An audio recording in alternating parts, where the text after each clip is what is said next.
이제 하반기 시작도 하기 전에 걱정들이 많으실 거예요. 어제 나스닥이 이제 마이너스 2.59% 거래량이 좀 실린 상태에서 밀리다 보니까 야 이거 시장 조정 들어오는 거 아니냐. 이거 주말 내내 미시장 빠졌는데 조용히 안 해! 뭐 이러면서 애들한테 화를 내시는 분들도 계셨을 거고 굉장히 민감하게 주식하시는 분들은 보내셨을 텐데 시장을 이제 어떻게 바라봐야 되는지 또 어떤 전략을 잡아야 될지 자세하게 설명드리도록 할게요.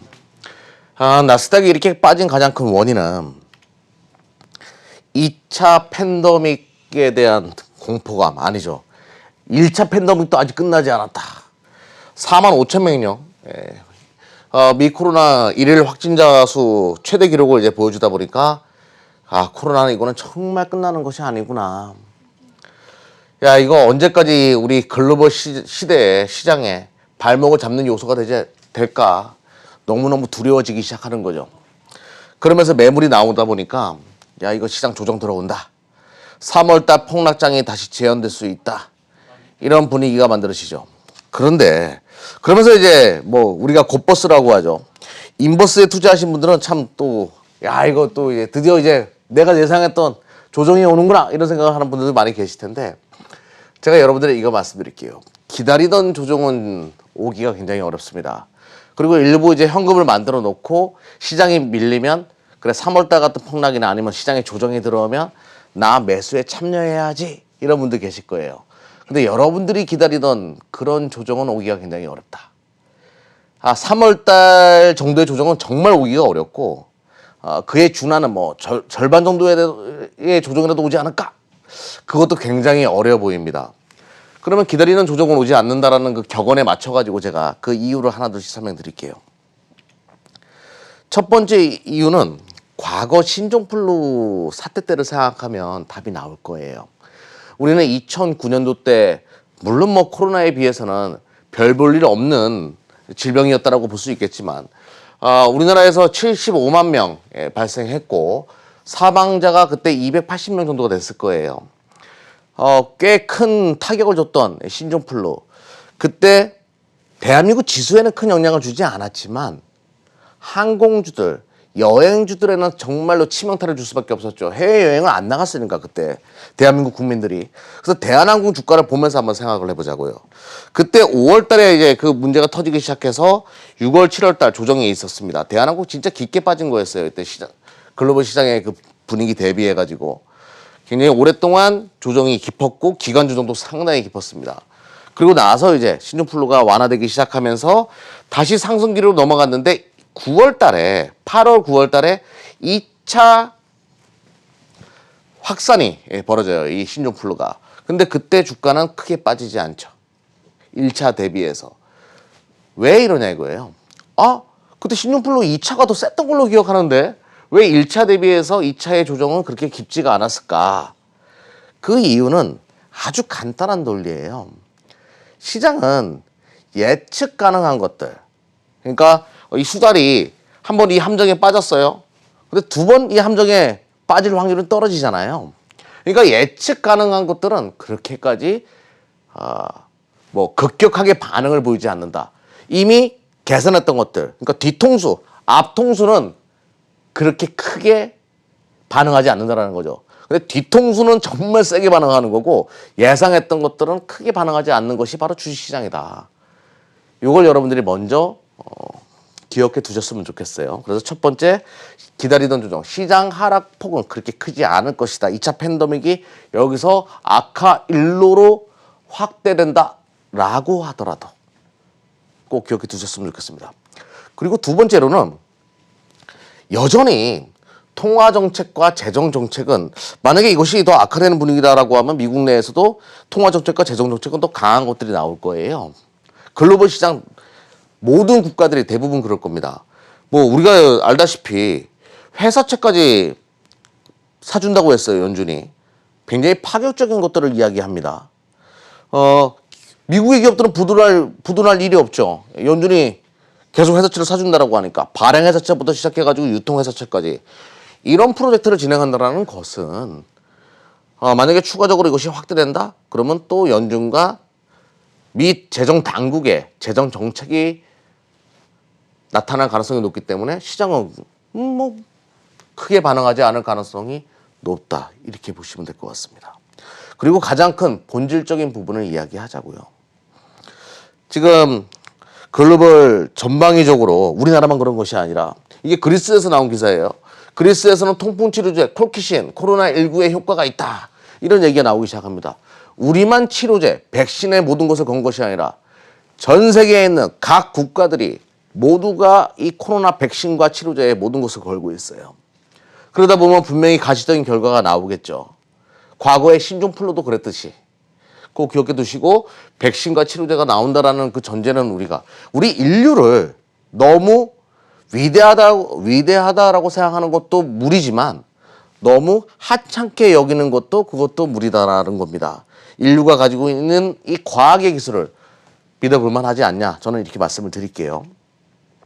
또 하나 이제 국내 식약처 같은 경우에도 백신 15건, 치료제와 백신이 이제 2건이죠. 치료제 13건. 한국경제신문을 통해서 나온 기사 내용인데요.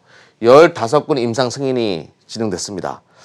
발빠르게 움직이기 시작한다는 거죠. 이거는 우리만 그런 것이 아니라 전 세계적으로 불고 있는 분위기다라는 거 꼭 기억해 두셨으면 좋겠습니다. 그러면 언젠가는 뭐 빠르면 WHO에서는 1년 내에 또 그보다 좀 더 빠르게 백신이 나올 것이다라고 이야기하던데 그래요. 백신과 치료제는 개발이 될 겁니다. 그러면 이 모든 것은 빠르게 회복될 가능성이 높다. 그럼 시장은 선반영하는 것이죠. 그때 백신과 치료제가 된다라고 해가지고 시장이 올라가는 게 아니에요. 주식시장은 그럴 가능성에 미리 자금이 움직이는 그런 시장이라는 거죠. 금융자본은 여러분들이 생각하는 것보다 더 똑똑하고 냉소적이고 냉정하고 뜨겁습니다. 먼저 반응할 가능성이 높다는 걸 열어두시고 시장 하락을 크게 바라볼 필요는 없겠다. 그리고 너무 쪼를 필요는 없겠다. 그래서 결과론적으로 대한민국 시장에 밀린다라고 하더라도 저번에 저점이었죠. 지지난주 월요일의 저점 2050포인트. 우리 24시 클럽에서는 이 검은 선 2050포인트를 하회했다가 또 빠르게 돌릴 가능성이 높다. 그럼 지금 2100포인트 대니까 그렇게 걱정할 필요는 없다는 것을 말씀드릴게요. 하지만 그렇다고 해가지고 우리가 극단적으로 무조건 시장 상방에다 걸자. 아니다. 시장 하방에다 걸자. 이 양갈래길에서 이렇게 할 필요는 없어요. 지금은. 때로는 유연하게. 지금이 7월이에요. 7월은 다다음 주 삼성전자 실적 발표가 있겠죠. 본격적으로 실적 시즌으로 넘어가는 구간이기 때문에 이 양갈래길에서 우리가 어떤 전략을 수렴해야 될지, 시장의 하락에 염두에 두고 나는 무슨 전략을 취해야 될지, 시장 상방에 두고 나는 무슨 전략을 취해야 될지, 자, 지금부터 이야기해 보도록 하겠습니다. 자, 먼저 시장에 조정이 들어온다. 조정이 들어온다. 코로나 2차 팬데믹에 대한 공포감으로 조정이 들어온다. 라고 하더라도 일단은 실적에다 포커스를 두고서 약간은 코로나 수혜주들, 실적이 좋은 수혜주들. 저희 24시 클럽은 숫자로 안 찍히면 여러분들에게 분석해서 이야기하지 않는 팀이에요. 제가 방송에서 이야기한 종목들도 다 실적과 관련된 종목들입니다. 자, 코로나 관련된 건 실질적인 수혜가 예상되고 실적과 연결될 수 있는 것들. 코로나가 안 좋다는 전제를 깔았을 때 첫 번째로는 당연히 시즌이죠. 이만한 종목이 없죠. 진단키트. K방역을 전 세계에 알린 그런 종목이기도 합니다. 코로나 확산세가 계속 커진다? 당연히 시즌에 대한 진단키트에 대한 수요는 계속 폭발적으로 증가하겠죠. 물론 코로나 이후에는 실적이 많은 부분 안 좋을 수 있겠지만 안 좋아질 수 있겠지만 이미 상당 부분 우리가 예상 이상의 실적이 나올 가능성이 높기 때문에 그리고 코로나가 점진적으로 계속 확대되는 현재 분위기 속에서 시즌에 대한 실적은 계속 재조명될 가능성이 높다는 것을 강조드리면서 한번 보도록 하죠. 올해 예상 이익 추정치가 4,400억. 작년에 뭐 매년 성장하는 기업이었던 것은 우리가 부인할 수 없어요. 예. 매년 뭐 2배 가까이 성장하는 기업이었는데 이번에 이제 20배 이상, 이 이상이 될 거라고 봐요. 이 이상이 될 것이다라고 보고 있는데 시가총액이 3조 원대. 바이오 관련된 진단키트 절대 강자인데요. 유전자 진단 관련된 기업인데도 너무 싸다라는 생각이 들죠. 그래서 시즌이 2분기 실적 당연히 좋을 가능성이 높겠고 3, 4분기 계속 포텐이 터질 가능성이 높기 때문에 그러면서 대기업이 돼가는 거예요. 다음을 또 준비하고 다음을 준비하고. 그래서 시가총액이 싸다라는 생각이 들 수밖에 없습니다. 주가가 많이 올라왔지만 차트 보면서 설명드려보도록 하죠. 자, 일단은 요걸로 일차적으로 기대감으로 땡겼어요. 근데 주가라는 것이 테마주들은 처음에 기대감으로 올라갑니다. 그리고 죽죠, 대부분은. 근데 시제는 아주 견고하게 지금 3개월째예요. 3개월째 옆으로 계속 행보하면서 힘을 응축하고 있어요. 왜? 실적이 받쳐주는 거니까 시장에서 외면할 수가 없는 종목이라는 거죠. 그럼 이제부터는 실적으로 간다. 7월달. 기대해 볼만 하지 않냐 이거죠. 저는. 그래서 코로나 관련된 실질적인 수혜가 있는 시젠 이제부터 실적주로 볼 필요가 있다. 그래서 첫 번째 종목으로 시젠을 설명드렸습니다. 나중에 정리하지 않아요. 차곡차곡 뭐 노트 필기하면서 방송 청취하셨으면 좋겠네요. 자, 두 번째 종목 크린앤사이언스 여과기. 그러니까 이제 요거 여과기 관련된 필터인데 많이 보지 않았어요? 여러분들 지금도 오늘 여러분들 책상이나 바깥에 이제 신발장 위에 이런 거 많이 놓여져 있을 겁니다. 그렇죠. 마스크 들어가는 필터를 MB 필터라고 합니다. 원래 산업용 여과기 만드는 기업인데 이쪽에서 매출이 크게 확대되고 있다. 이렇게 보시면 되죠. 크린앤사이언스예요. 성윤모 산업부 장관님께서 이 코로나가 터지기 시작하면서 그 마스크 관련된 기업 중에서 방문한 기업이 바로 이 크린앤사이언스예요. 이 마스크에 들어가는 필터를 전문적으로 만들어내는 기업이니까 생산량을 좀 늘려달라 이렇게 말씀하셨죠. 이때. 그만큼 대한민국에서는 마스크에 들어가는 필터 전문 제조기업으로 알려져 있어요. 마스크 만드는 기업은 많아요. 하지만 필터를 만드는 MB 필터를 만드는 기업은 굉장히 적다.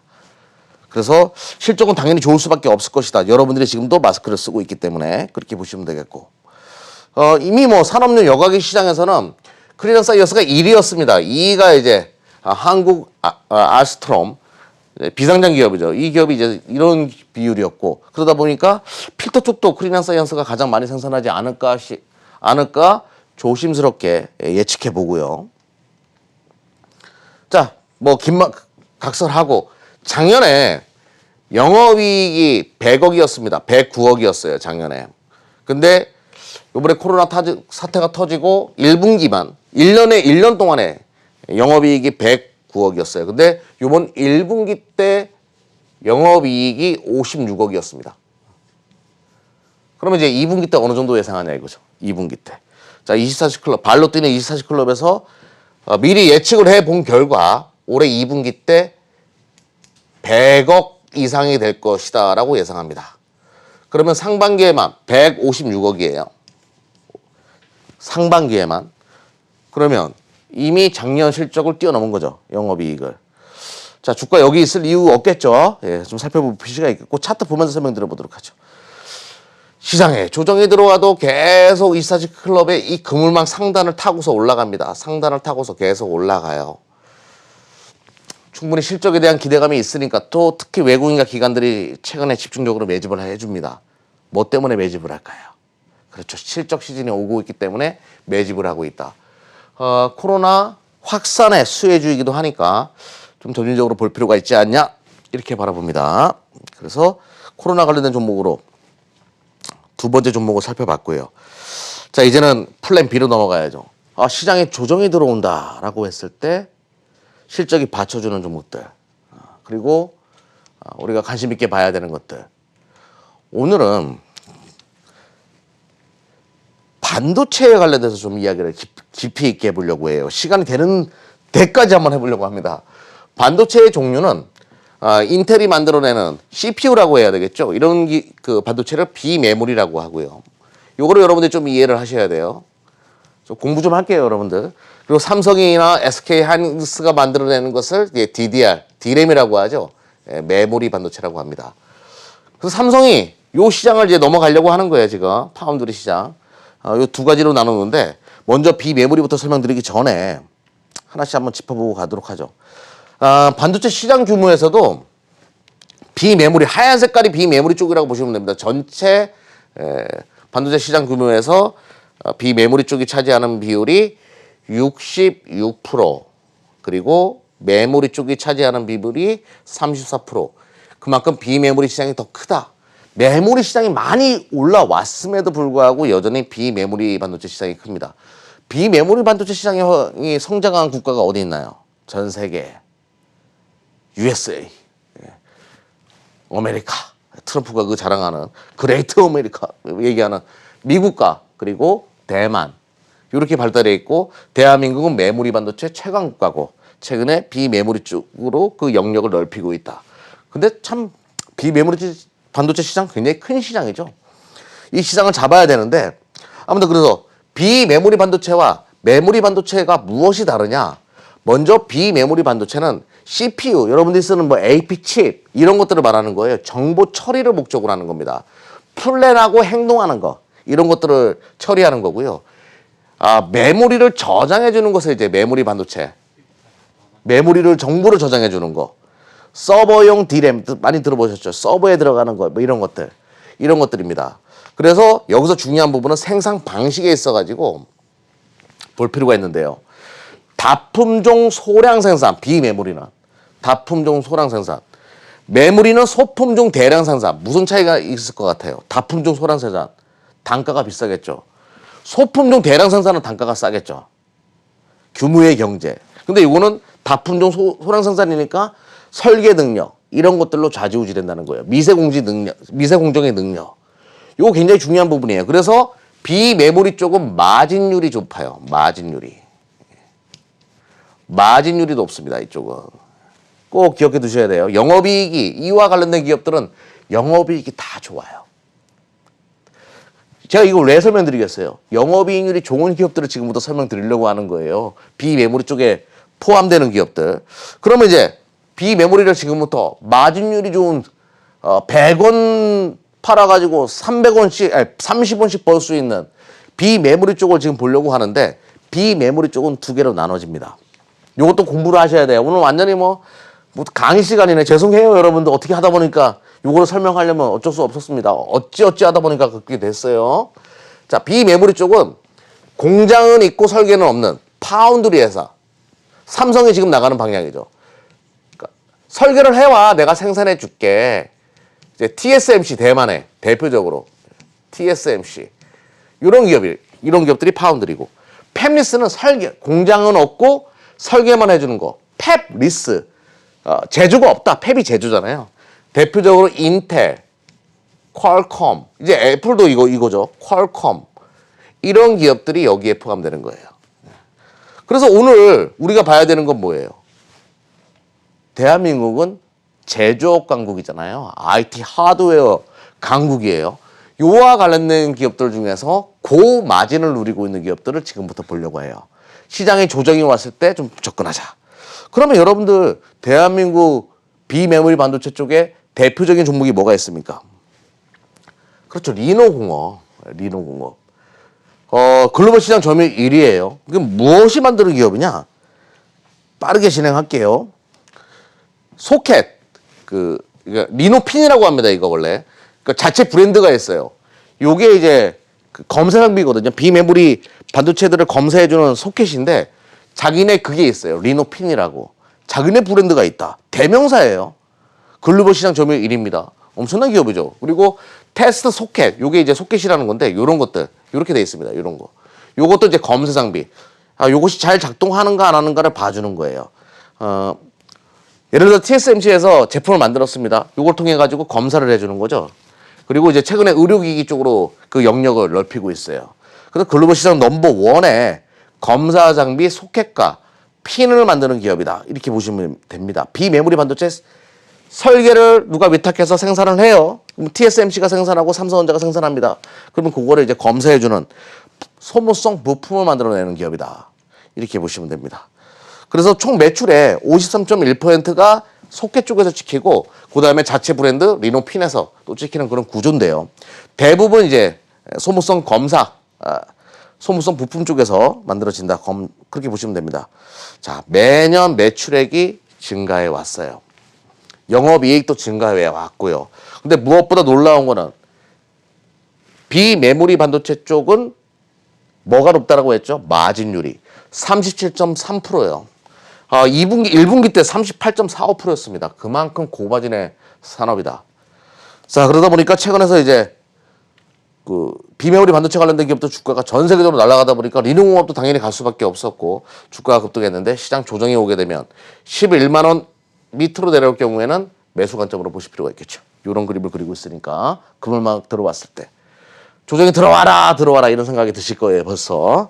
자, 꼭 기억해 두셨으면 좋겠고 두 번째 종목은 월덱스라는 기업이에요. 반도체 산업의 그 대표적으로 이제 그 식각 공정에 들어가는 게 바로 이런 쿼츠나 이런 링이라고 하는 것들인데요. 요게 이제 그 웨이퍼를 잡아주고 뭐 이런 역할을 해주는 겁니다. 이게 이렇게 큰지 몰랐죠. 저도 그림 보고 알았어요. 이렇게 큰 거구나. 뭐 이경란 IT 아무리 잘한다 하지만 제품까지 이렇게 직접 본 적은 없거든요. 이렇게 큰 거 이제 만들어내는 기업인데 독특해요. 대한민국 관련된 그 소모성 부품 회사들은 대부분 메모리 쪽으로 많이 하는데 동사는 비메모리 쪽이 매출이 더 많아요. 비메모리 쪽이. 참 신기해요. 대한민국 기업들은 삼성전자나 SK 하이닉스를 등에 업고 성장하는데 월덱스는 우리나라 말고 TSMC 뭐 이런 기업들 해외의 다른 기업들을 상대로 비메모리 반도체 250여 개사를 고객사로 두고 있는 기업이에요. 이런 거 만들어가지고 이제 제조할 때 들어가는 부품을 납품하는 거죠.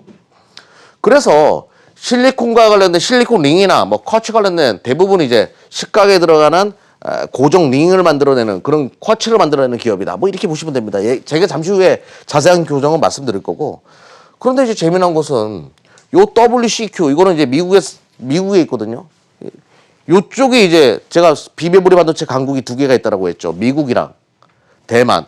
미국 쪽을 또 확보해가지고 성장률이 상당히 높습니다. 그리고 대만 쪽 TSMC나 그밖에 이제 대만에 있는 비메모리 반도체 업체들 상대로 매출이 발생해가지고 실적이 굉장히 좋아요. 그러면 얼마나 좋냐 이거죠. 여러분들 메모리 반도체 말고 비메모리 쪽에서 이렇게까지 뭔가 성장한다는 거는 이유가 있겠죠. 그래서 매년 실적이 이렇게 증가합니다. 매출액도 계속 증가하고 올해 1,400억, 올해 예상 영업이익이 300억 정도 지금 잡고 있어요. 영업이익률 다른 그 쿼츠 관련된 기업이나 메모리 그 반도체 관련된 기업들은 영업이익률이 10%가 안 되거든요. 근데 20%를 보여줘요 지금. 비메모리 쪽은 확실하게 이제 돈이 되는 그런 사업이라. 근데 올해 드디어 이제 1분기 때 69억, 70억에 가까운 매출 그 영업이익을 보여줬습니다. 사상 최대 실적을 보여줬죠. 이 코로나 난리통에도 실적이 계속 견고하다는 거예요. 관심 있게 볼 필요가 있다. 차트 한번 보면서 말씀드려보죠. 주가가 쫙 올라오다가 옆으로 계속 기다가 검은선 딱 터치하고 돌아섰습니다. 지금 이제 조정이 들어오면 9,000원 밑으로 내려오게 되면 뭐예요? 생큐한 자리가 또 오는 거죠. 검은선 아래를 터치하는 자리가 올 수 있기 때문에 좀 관심 있게 볼 필요가 있다. 자, 조정이 왔을 때 담는 전략 잡아들었습니다. 자, 그리고 이제 대한민국의 대표적인 파운드리라고 말씀드렸죠. 팹리스 파운드리 기억하셔야 돼요. 위탁 생산을 전문적으로 해주는 기업 DB하이텍. 아마 글로벌 넘버 10 안에는 들 거예요. 저도 정확한 수치를 좀 까먹었는데 꽤 많은 고객사를 두고 있어요. 동사도. 근데 특히 중국 쪽에 좀 매출이 좀 많은 기업 중에 하나였습니다. 아무튼 좀 자세하게 보도록 하죠. TSMC 주가랑 같이 움직이는 성향을 보여줘요. TSMC가 워낙 파운드리계의 이제 대표적인 종목이다 보니까 최근에 TSMC가 죽지 않고 또 한번 치려고 하는 분위기도 매물 소화가 다 끝난 것으로 보이거든요. 그럼 DB하이텍도 좀 관심 있게 볼 필요가 있겠고요. 자, 협력사를 본다라고 하더라도 뭐 ARM 뭐 다 아는 기업이고 시노시스 워낙 유명한 기업들. 그러니까 디자인 하우스랑 연결해 주는 겁니다. 이런 기업들이 뭐 킬로패스 이것도 굉장히 유명한 기업이에요. 이런 기업들과 이제 함께하는 기업이다. 이게 또 이제 미중 무역 분쟁의 또 수혜지로 떠오를 수 있어요. 이 8인치 파운드리 시장에서의 중국의 비중이 33%나 됩니다. 요거를 DB하이텍이 대신 수혜를 받을 가능성이 높다. 이렇게 보시면 됩니다. 미중 무역 분쟁 나오면 또 나쁘지가 않아요. 주가가. 또 그것 때문에 이제 주가가 움직이는 그런 흐름을 보여주기 때문에 아무튼 이래저래 경기 방어적인 요소도 가지고 있다라. 뭐 미중 무역 분쟁 방어적인 요소도 가지고 있다. 실적 봐야 되겠죠. 와, 계속 성장하는 기업이었습니다. 작년에 이제 1,800억. 근데 마진율을 보십시오. 또 28%대예요. 지금 공장 가동률이 100%라고 합니다. 근데 올해 또 실적이 포텐이 터질 가능성이 높아가지고 1분기 때도 647억. 제 기억으로는 가장 높은 지금까지 사상 최대치의 영업이익을 보여줬던 것 같아요. 계속 실적은 살아있는 현재 상황이다. 비메모리 반도체 산업은 계속 갈 수밖에 없어요. 여러분들이 그 좋아하는 4차 산업혁명. 저는 뭐 지금 4차 산업혁명이 아니라고 얘기하지만 아무튼 그런 AI, 뭐 5G 모든 시대가 오고 있기 때문에 5G 관련된 수혜주기도 하죠. 그래서 DBIT 차트 오랫동안 상승하고 옆으로 계속 기면서 물론 하늘색으로 들어왔지만 매물 소화가 끝났습니다. 서로 엉켜있는 상황이기 때문에 여기서 터지면 바로 또 노란 색깔로 급등할 수 있기 때문에 DB 하이텍까지 비메모리 반도체 정리해드렸습니다. 네, 이벤트와 온라인 무료 특강 많은 참여 부탁드리고요. 대표님, 네. 7월 달에 삼성전자 실적 발표가 있는 날인데요. 네. 그러면 메모리 반도체의 동향은 어떻게 될지 정말 궁금해지는데요. 네, 대한민국 국민이라면 다 궁금할 거예요. 네. 저도 궁금한데 한번 지금 현재 상황들 한번 풀어서 한번 해볼게요. 네. 예. 먼저 이제 낸드 가격이 괜찮았어요. 2분기 때. 3월, 4월 달 쭉 치고 나가다가 갑자기 5월 초순부터 미끄러지기 시작했거든요. 그러다 다시 이제 반등은 나왔습니다. 다행스럽게 최근에 반등은 나왔는데 이러다 보니까 야 이거 반도체 가격 3분기 때 떨어지는 거 아니냐? 그러면 삼성전자, SK하이닉스 실적 안 좋을 텐데 이런 얘기가 나와요. 그래서 일단은 2분기 실적 발표 시즌이니까 2분기부터 얘기를 먼저 해야 되겠죠. 근데 다행스러운 것은 2분기 때 이 디램의 고정 가격이에요. 그러니까 조금 전에 떨어진 것은 요거 떨어진 것은 뭐냐면 그 스팟 가격, 그러니까 소매 가격입니다. 근데 지금 도매 가격은 돌아서고 있다는 거죠. 그리고 가격이 6월달에 떨어지지 않았어요. 서버용 디램이에요. 2분기 때 4월에 푹 치고 나오고 5월에도 좀 더 오르고 6월달에 이런 상태라는 거죠. 근데 과연 이제 7월달에 어떻게 되냐 이거죠. 스팟 가격이 그러니까 소매 가격이 떨어지니까 떨어지는 거 아니냐. 이런 와중에 낸드 가격이 바닥을 치고 올라왔다는 얘기는 안 떨어질 수도 있겠네라는 생각을 지금 시장에서 하고 있을 겁니다. 그래서 이거는 좀 주목을 해야 되겠고. 근데 무엇보다 저는 이래요. 3분기 때 모바일 시장, 그러니까 전 세계 모바일 시장이 살아날 가능성이 높다라고 보고 있거든요. 그러면 모바일용 디램 가격이 또 모바일용 낸드 가격이 치고 나갈 경우에는 예상 밖에 7월, 8월, 9월 달에 디램 가격이 고정거래 가격이 오히려 시장 일각에서는 떨어질 가능성이 높다라고 보는데 아니면 옆으로 길 가능성을 계속 제시합니다. 오히려 치고 나갈 가능성도 열어놔야 된다. 그렇게 보고 있습니다. 일단은 그거는 좀 우리가 좀 분석을 차후의 흐름을 좀 보면서 이야기를 드려야 되겠지만 그리고 2분기 실적이 나쁘지 않을 거라 6조 4천억 정도 24시클럽에서 예상을 하거든요. 영업이익 기준으로 삼성전자. 뭐 그런 기대감도 있는 상황에서 최근에 드디어 이제 왕의 기한이라고 해야 되나요? 외국인들이 삼성전자를 사주기 시작했어요. 그러니까 언택트라고 해야 되겠죠. 언택트 최대 수혜주 중에 하나도 메모리 반도체였거든요.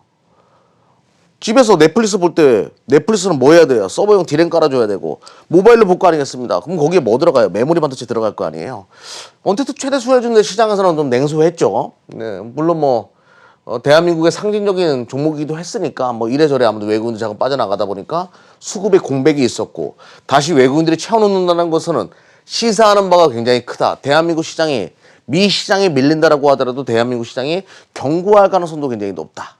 이렇게 보고 있습니다. 왜? 대장인, 왕인 삼성전자 버티고 있으니까 그것도 기억해 두셨으면 좋겠습니다. 아무튼 지금 제가 그래서 삼성전자를 뭐 이야기하면 여러분들 재미없어 하잖아요. 예. 채널 돌아가. 그래서 다른 얘기 좀 할게요. 소분양 관련된 이야기 좀 하겠습니다. 일본이 또 오늘 이제 한국 G7 참가 반대 소부장에 대해서 우리가 더욱더 애착을 가질 수밖에 없게 해주네요. 예.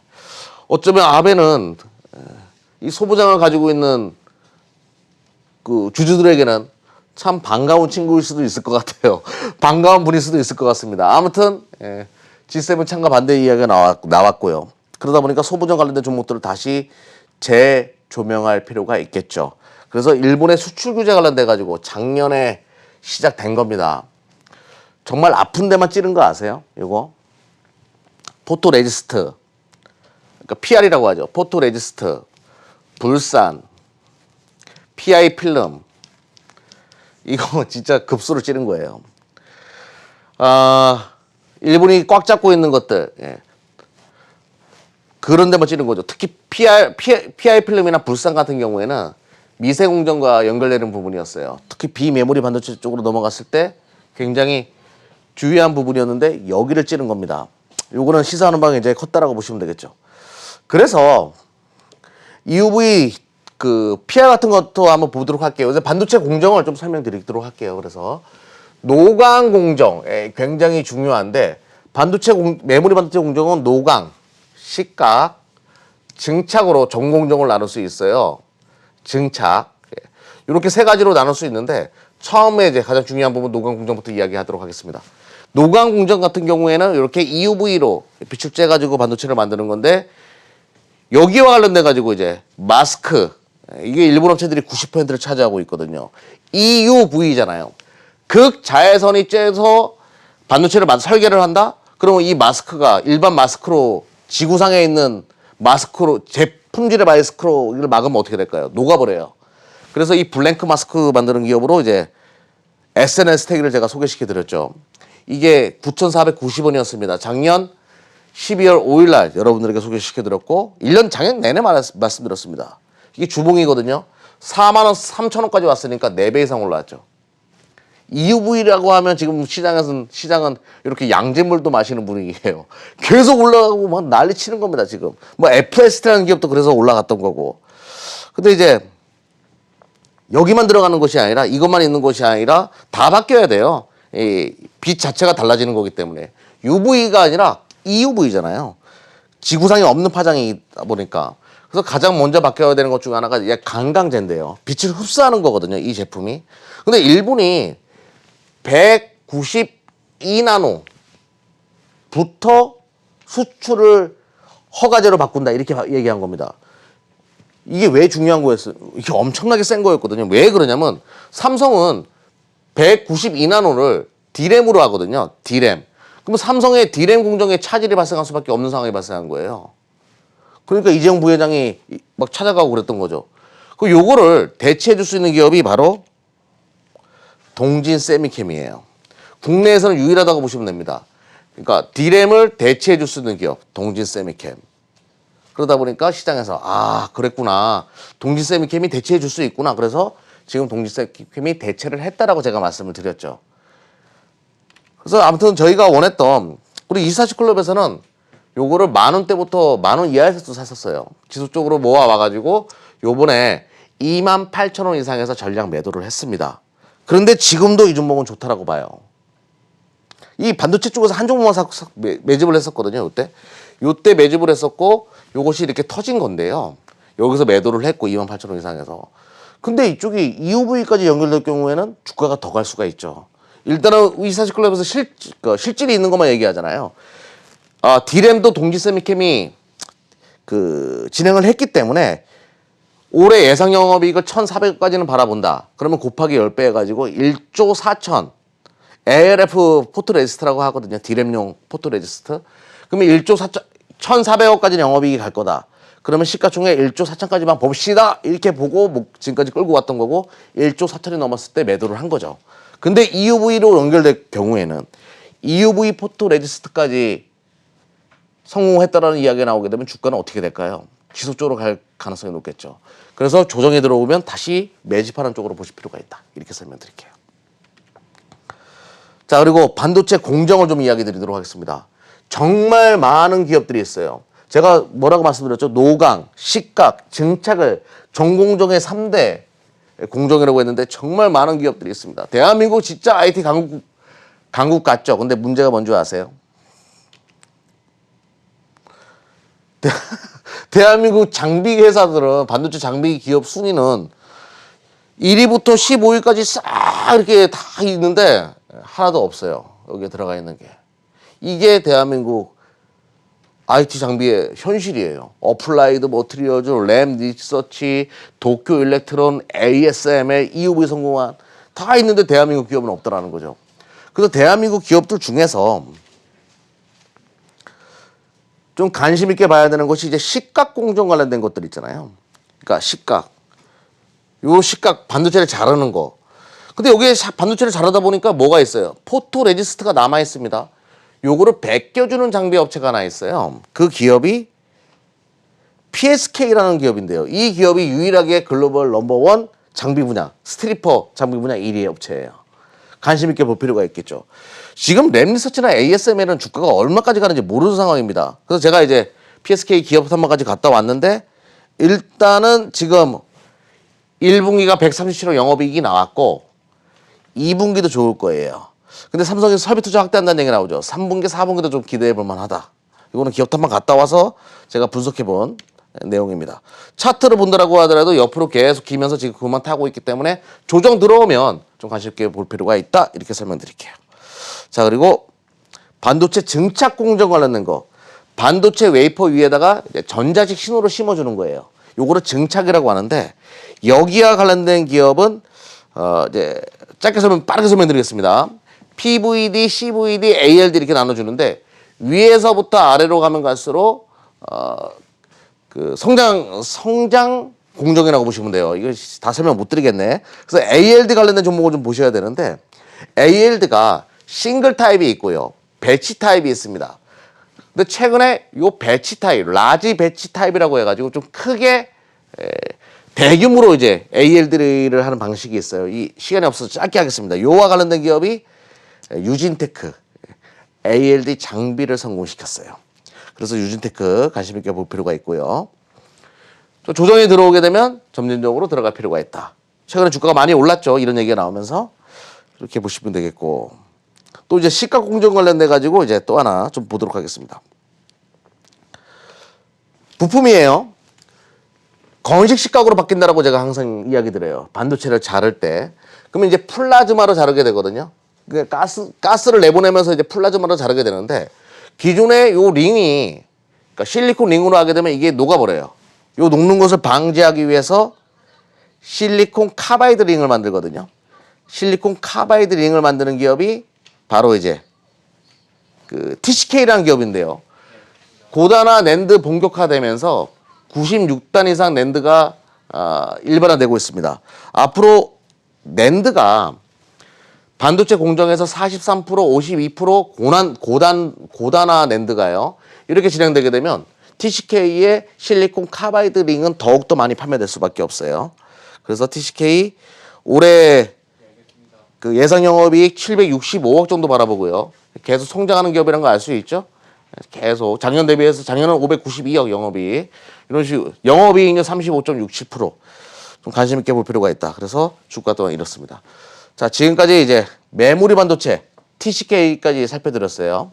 네, 이어서 2차 전지 더 말씀해 주셔야 되나요?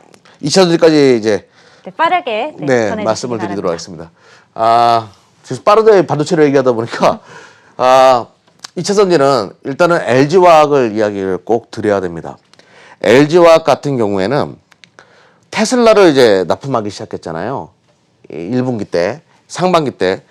이제 상반기 때 테슬라 납품 이후에 다음이 이제 하반기 굉장히 중요한 시장이 오는데요. 바로 폭스바겐 아이드3 납품이 시작이 돼요. 요게 이제 복병이 될 것으로 예상합니다. LG화학 테슬라 맡아가지고 진행하고 있고 하반기 때 80%까지 LG화학이 차지할 거예요. 테슬라. 그리고 하반기에는 초도 물량 같은 경우에는 폭스바겐 아이드3 이게 2,800만 원에 납품이 되는 판매가 되는데요. 2,800만 원. LG화학이 요것을 100% 담당할 가능성이 높다 이렇게 보시면 됩니다. 그래서 세 가지 기법만 보도록 할게요. LG화학 일봉 차트 보시다 보면 주가 내려오면서 그물망 터치했어요. 딱 보이시죠? 그 주가 기면서 그물망 상단을 찍어야죠. 옆으로 겨야 됩니다. 첫 번째 공식, 급등주의 공식. 그리고 5일 평균 이동 거래량이 21선 안으로 들어왔다. 20일 평균 거래량 이동 평균선 안으로 들어왔다. 그리고 그 추세 강도가 검은색도 60 아래 다시 내려왔고 빨간색과 또 30m로 내려왔기 때문에 LG와 관련된 종목들, 그러니까 LG화학도 매력적이고 지금 이제 이번 주 조정을 이용해서 꼭 매수해야 되는 종목이고 관련된 종목들 분석할 필요가 있다. 그래서 전기차까지 하반기 핵심 유망주로 설명드렸습니다.